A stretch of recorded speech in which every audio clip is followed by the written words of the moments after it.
Okay, so as part of this Healing Forest project, then I was commissioned by an Indian body to create a 1 minute, 1 hour film for Doordarshan, which talked about India's healing forests. And it took me on a journey across India to find out what are the different initiatives across India where people have connected with nature and helped them create a circle of well being in their uh, society.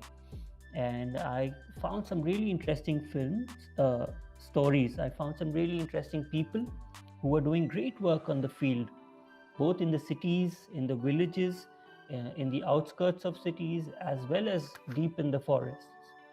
So I'm going to mention some of these people and some of these stories today.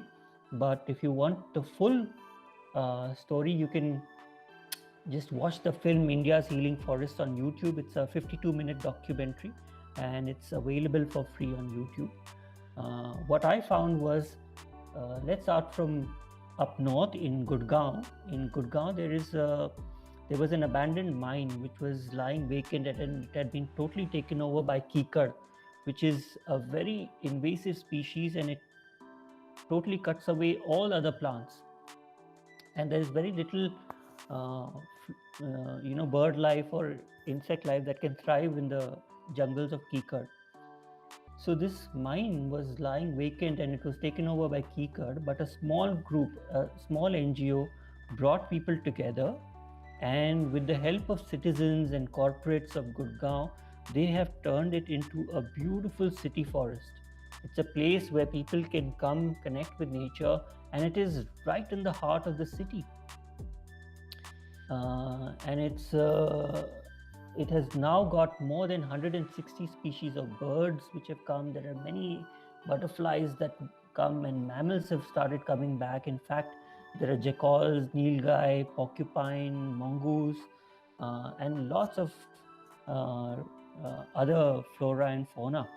But the biggest thing they did was they planted native instead of typically bringing exotic species from different parts of the world which may have uh, beautiful flowers but they require a lot of maintenance. What they did was they did research and extensively found what are the local trees which grew here, and they have created this beautiful city forest made up of native trees which don't require maintenance or so much maintenance, and they survive in the local weather, so you don't need to go and water them like the lawns of golf courses. The other great example I found was in down south in Pondicherry. There is one couple who have created something known as the Sadhana Forest. So it's a social experiment where they took degraded land and they, for over years, they started getting people to work on the land. More than a forestation project, it was also a community project. It was how to involve the youth. And they found that youth from all over the world want to connect with nature, they want to come and uh, live a better lifestyle.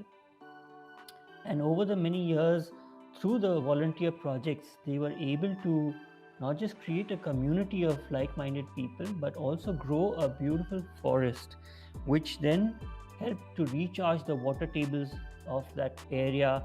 And they included the villages in and around Sadhana forest into creating something where you give back to the land, not just take from the land. That was a very nice place. I think all of this was embedded into our own culture. It's something that we have forgotten. For example, all across India, at one point, we used to have something called sacred forests. Sacred forest was a concept that wherever you go, you cannot take anything from the forest. It was meant to be left as it is.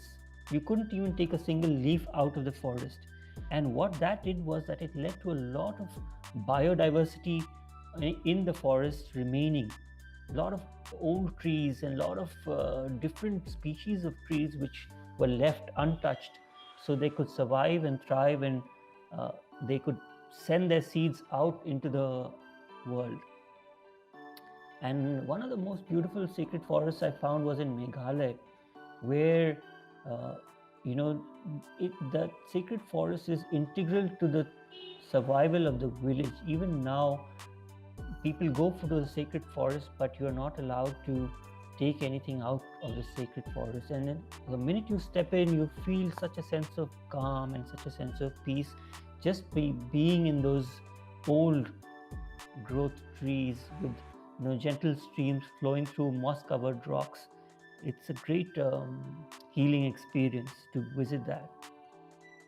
And the final story that I want to tell is about a community in near Bangalore called Navdarshanam, who on the outskirts of Bangalore, 30 years ago, or even more, I would say, there were some people who wanted to take a break from their city life, and many of them were architects.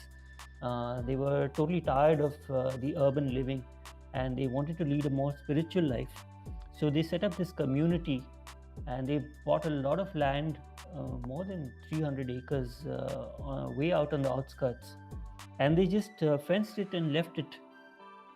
And over the years, they found that the birds, with the birds and the droppings, automatically the land began to heal itself.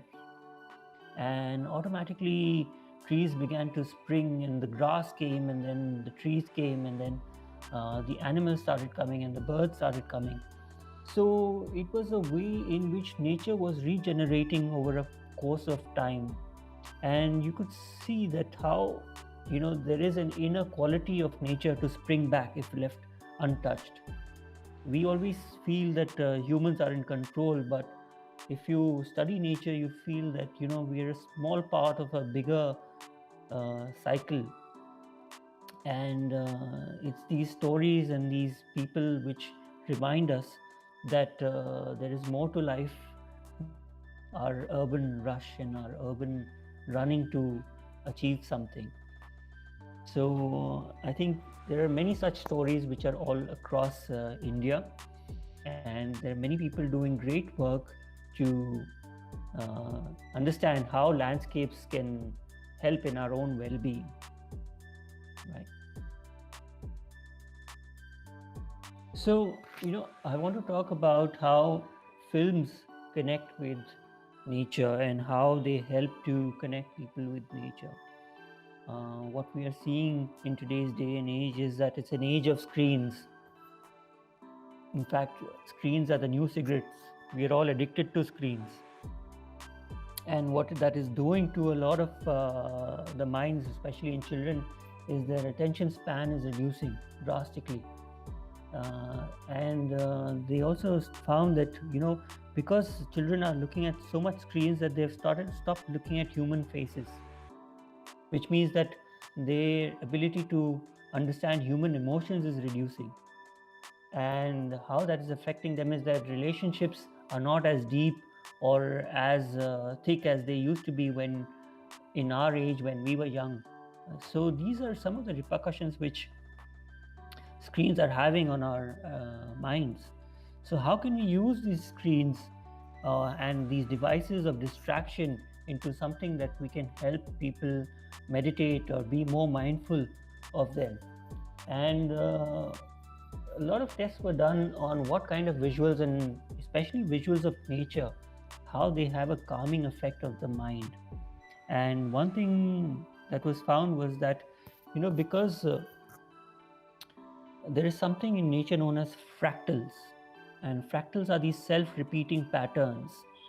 So if you look at the river, how it flows into the sea, you see the shape of a tree, and you see the same shape in our lungs.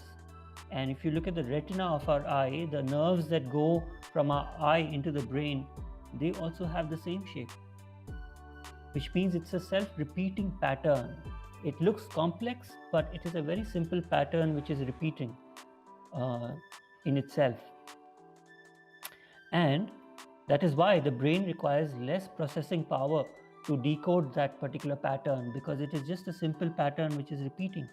It doesn't have these complex things and colors and shapes and shades which we need to decode, which typically a music video or a film will have. And that's why it has a very calming effect on our our visual sense. Then we talk about the sound, the sounds of nature. There is this E.O. Wilson was a biologist who talked about this concept of biophilia, which means that genetically we are born to connect with nature. There is something in our genes which brings us close to nature. It's because 99.9% of our evolution has taken place in nature. It's only now that we connect to cities and we have sealed ourselves in cubes. Whether we live in a house which is a cube, or move around in a car which is a cube, or look at a screen which is also a cube. But in nature, you hardly find any cubes. It's all rounds and spheres and curves, which are very easy to process from their trips into the forest.